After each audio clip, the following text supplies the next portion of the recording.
Should life be better at the top? This is R.J. Rushdoony with a report on our threatened freedom. For some months now, I have had a news item sitting on my desk which has been irritating me. One Washington, D.C. commission head in the latter part of 1982 decided to have his office and his agency's chief counsel's office remodeled and redecorated at a cost of $85,000. Now, $85,000 is more than most of us paid for our whole house. As taxpayers, we have to pay for better housing and better offices for our bureaucrats. The agency head remarked, "The place looks shabby the way it is." Does your office or your house look shabby the way it is? Are you paying the boys in Washington to live better or to govern better? I would agree quite emphatically that people in superior positions should live better. The idea that an important executive should get no more than his lowliest employee is nonsense. It is a sound biblical principle that a laborer is worthy of his hire.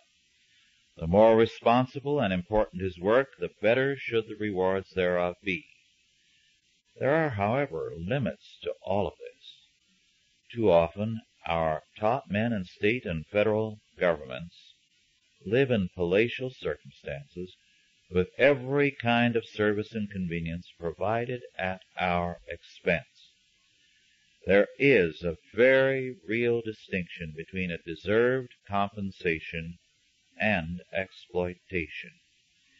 Increasingly, it would appear that at some levels the compensation of civil officers has made the transition from a just and due reward for services rendered to exploitation. Then we, the taxpayers, become the exploited. Life should be better at the top, but it should not be exploitive. Moreover, let us remind ourselves we are paying all civil officials to govern better, not to live better.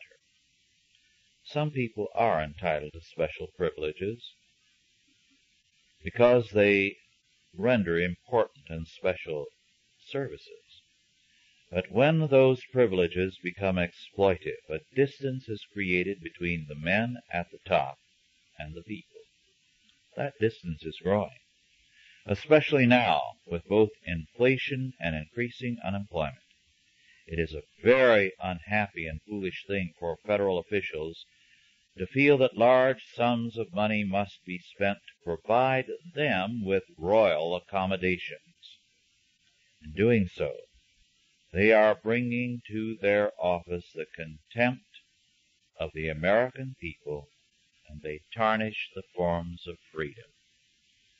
This has been R.J. Rushdoony with a report on our threatened freedom.